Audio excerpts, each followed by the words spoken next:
Welcome back, people of the internet. Today I'll be sparking lightning in space. It's true, it can happen, according to the show. I'm your host, Saber Planet Entertainment, and this is Another Life Season 1. Do not go away.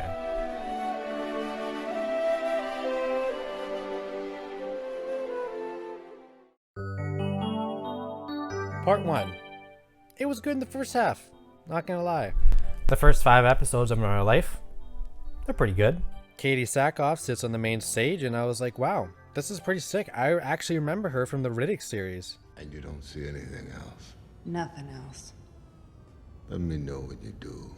And yeah, the first half was pretty decent. The plot of having a massive alien artifact land on Earth, and now having your top astronauts fly into space to the origin of said crystal to find out if they are hostile or not. Not the most unique, but whatever. Now the plot goes through some good bumpy roads. There's a challenge of leadership at one point that gets pretty intense. At one point they do a pit stop on, I think it was a moon or a planet, and I was like, wow, this is some great potential to be set up here. Could be some great CGI or practical effects to be made of use here. You know, what could happen? It could be anything you imagine. It's an uninhabitable planet. No one's ever been there. The slate is clean. Whatever you want. So what's gonna happen? Well, really? Not a lot happens. The only thing that does is that one of them brings a disease back onto the ship that results in them having to be sterilized by the sun. While this was going on, may I point out that one of the dumbest decisions ever happened?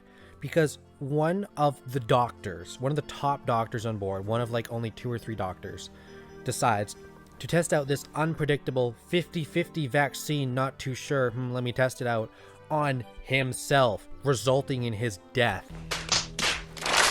Because you're an idiot. While all this groovy space plotline is going on, Nico's husband, Eric, is back on Earth trying to figure out what the hell is this giant crystal thing doing on Earth. And honestly, for a B-side story, I don't know, it's not that cool.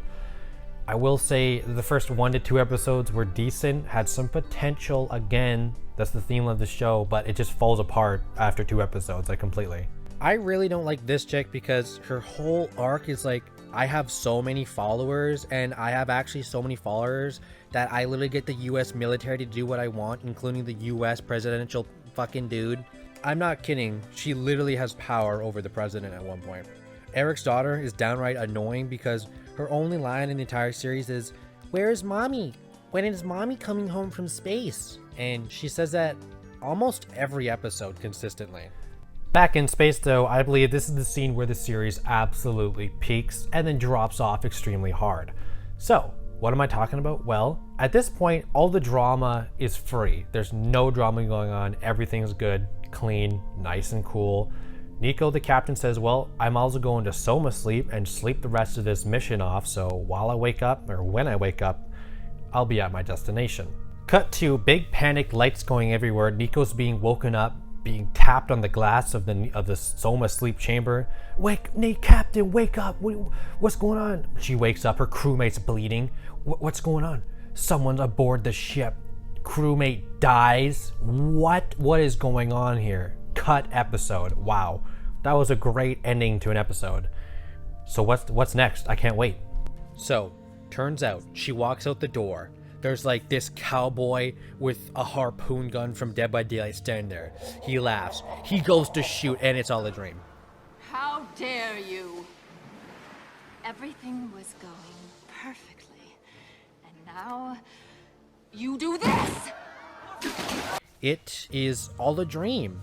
And you can understand at this point how the series goes downhill really fast after this. I mean, from here on out, from episode 5 on out, it's absolute trash. The B-side story on Earth gets absolutely forgettable. Every character arc on the ship falls apart and boils down to the lowest common denominator of all time. Like, quite literally every character. Somehow the show got the top IT guy, this chick who looks like Wraith from Apex Legends, and the Russian dude to be stuck in the same plotline for 3+ episodes straight. And the biggest plotline the story could give us was Nico cheated on her husband with the ship's hologram. And then the ship's hologram, William, got jealous because Nico said, you know what, I can't do this anymore. And he shut down, resulting in the current alien on board having full control, which also resulted in someone suffocating to death from oxygen in a Soma sleep tube. And everything going crazy because this hologram was jealous or something. It's a mess. But I would like to discuss two things. Now get this. Alien artifact lands on planet Earth. So you go and decide to fly people to what you think is the origin planet. Now obviously you want the top trained professionals, years of dedication to become one of the best doctors, tech guys, or astronauts. Everyone on board has to be the top person of that, standard. So why is everyone on the ship 25 and under? Come on, guys. My final point is I would like to rewrite the entire ending. Now, here's how it actually went down. They finally reach the destination and finally realize the aliens are hostile. Then they leave the planet and are like, oh my god, we have to get back to Earth to warn them. But turns out the aliens and their infinity symbol style ships blow up the entire planet they were just on. Nico then turns around for the final shot saying, let's go help the other good aliens and fight the bad ones. Yeah, that's quite literally how it ends. Now, here's how I would rewrite the ending. Imagine they land on the said planet of where they were going in the first place. They land there, they see the city, or a city in a far distance.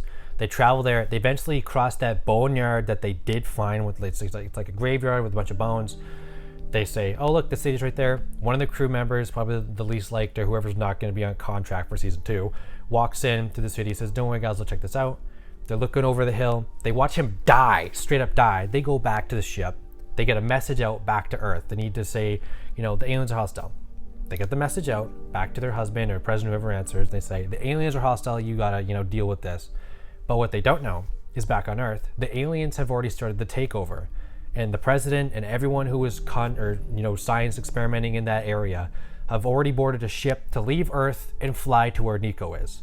And when she says that you got to get out there, aliens are hostile, Eric, her husband, says, it's too late. Earth is done. I'm on my way. End phone call. Nico turns around. The crew's like, what's going on? What's happening? Nico says, it's too late. Earth is done.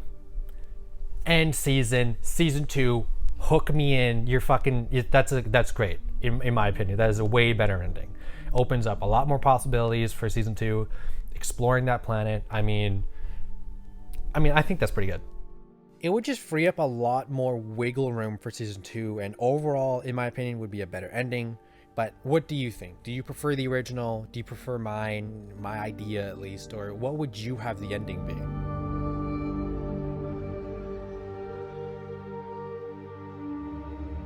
So overall, on my scale of 1 to 5, wow. 1.5? Is that too generous? I don't know.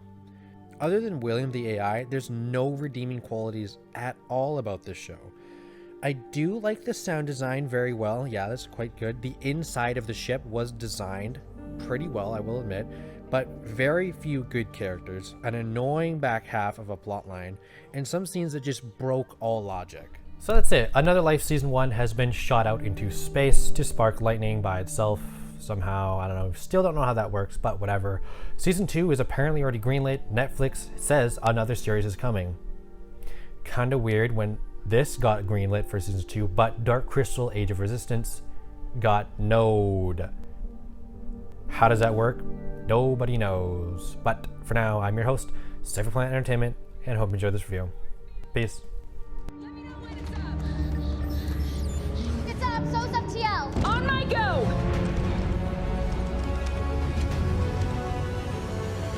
What the fuck are you doing?